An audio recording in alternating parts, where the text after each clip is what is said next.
যখন রাবণ নিজে এলেন শ্রীরামচন্দ্রের পূজায়, সমুদ্রের তীরে দাঁড়িয়ে আছেন শ্রীরামচন্দ্র।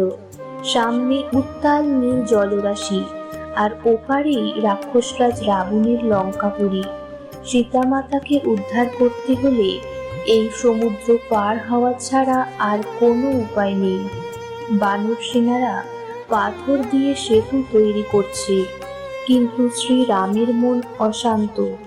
তিনি জানতেন রাবণ কেবল একজন দুর্ধর্ষ যোদ্ধা নন, তিনি ছিলেন মহাদেবের পরম ভক্ত এবং চার বেদে অগাধ পণ্ডিত। রাবণের মতো মহাশক্তিধর রাজাকে পরাজিত করতে হলে দেবাদিদেব মহাদেবের আশীর্বাদ একান্ত প্রয়োজন। শ্রীরাম স্থির করলেন লঙ্কায় পা রাখার আগে তিনি সমুদ্র তীরে একটি শিবলিঙ্গ স্থাপন করবেন এবং মহাদেবের আরাধনা করবেন। কিন্তু এই যজ্ঞ সম্পন্ন করতে হলে প্রয়োজন ছিল এক পরম জ্ঞানী ও শুদ্ধাচারী ব্রাহ্মণের, যিনি শাস্ত্রীয় নিয়ম মেনে এই বিশাল যজ্ঞ পরিচালনা করতে পারবেন। যে কোনো বড় যজ্ঞের জন্য একজন আচার্য বা প্রধান পুরোহিতের প্রয়োজন হয়। শ্রীরাম যখন জাম্ববান এবং বিভীষণের কাছে জানতে চাইলেন যে এই মুহূর্তে পৃথিবীর সবচেয়ে বড় পণ্ডিতকে, তখন সবাই চুপ হয়ে গেলেন। বিভীষণ মাথা নিচু করে বললেন, প্রভু, এই মুহূর্তে এই ব্রহ্মাণ্ডে আপনার শত্রুপক্ষীয় রাজা রাবণের চেয়ে বড় শিব ভক্ত এবং শাস্ত্রজ্ঞ ব্রাহ্মণ আর কেউ নেই। তিনি দশানন, অর্থাৎ তার 10টি মাথা, 10টি বেদের জ্ঞানের প্রতীক। কিন্তু তিনি তো আমাদের পরম শত্রু, তিনি কেন আপনার যজ্ঞ করতে আসবেন? শ্রীরামচন্দ্র মৃদু হাসলেন। তিনি জানতেন রাবণ রাজা হিসেবে অহংকারী হতে পারেন, কিন্তু ব্রাহ্মণ হিসেবে তার নিষ্ঠা অটুট। রাম বললেন, ভক্তের কাছে ভগবানের কোনো শত্রু নেই। আমি রাবণকেই এই যজ্ঞের আমন্ত্রণ পাঠাবো। সবাই অবাক হলেন। রাম কি তবে মতিভ্রষ্ট হয়ে গেলেন?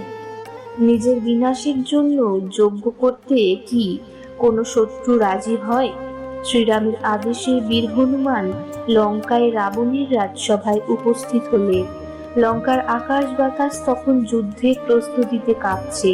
হনুমানকে দেখে রাবণ হুঙ্কার দিয়ে উঠলেন, কিন্তু হনুমান যখন রামের আমন্ত্রণের কথা জানালেন, তখন পুরো রাজসভা স্তব্ধ হয়ে গেল। হনুমান বললেন, লঙ্কাপতি রঘুনন্দন রামচন্দ্র সমুদ্র তীরে মহাদেবের আরাধনা করতে চান। তিনি আপনাকে পুরোহিত হিসেবে বরণ করতে চেয়েছেন।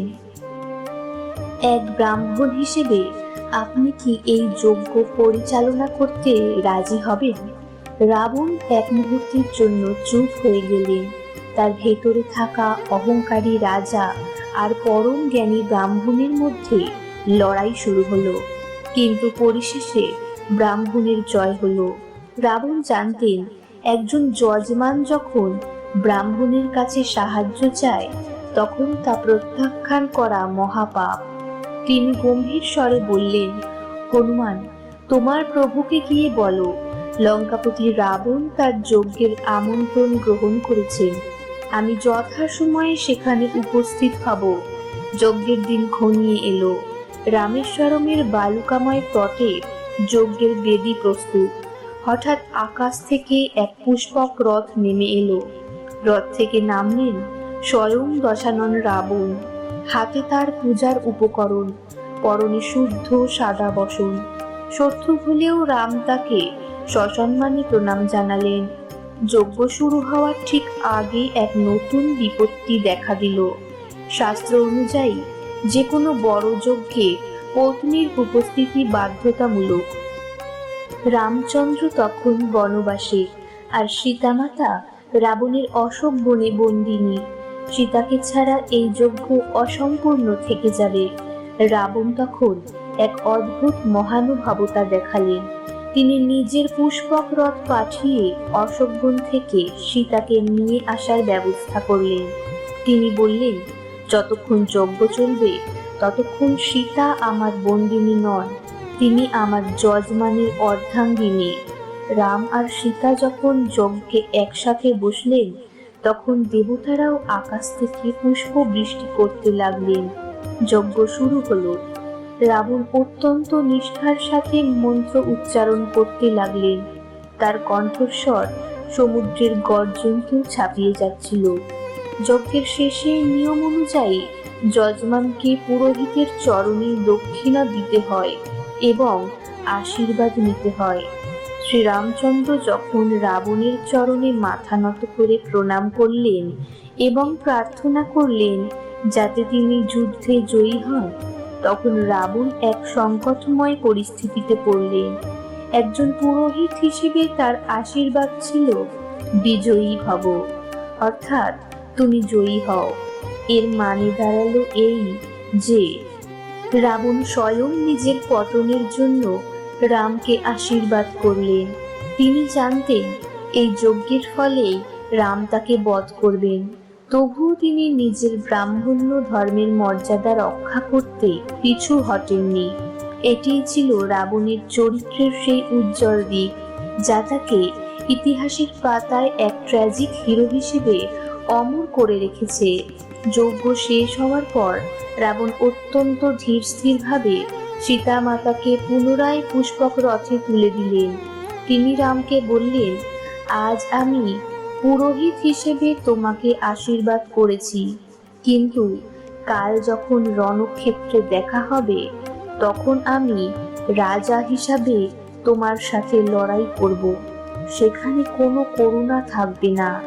রামচন্দ্র কৃতাঞ্জলি হয়ে বললেন, আচার্য, আপনার এই ঋণ আমি কোনোদিন ভুলব না। বীরের মতো লড়াইয়েই আপনার মর্যাদা রক্ষা করব। রাবণ লঙ্কায় ফিরে গেলেন আর পেছনে ফেলে রেখে গেলেন রামেশ্বরমের সেই পবিত্র শিবলিঙ্গ, যা আজ সারা বিশ্বের মানুষের কাছে এক অন্যতম প্রধান তীর্থস্থান।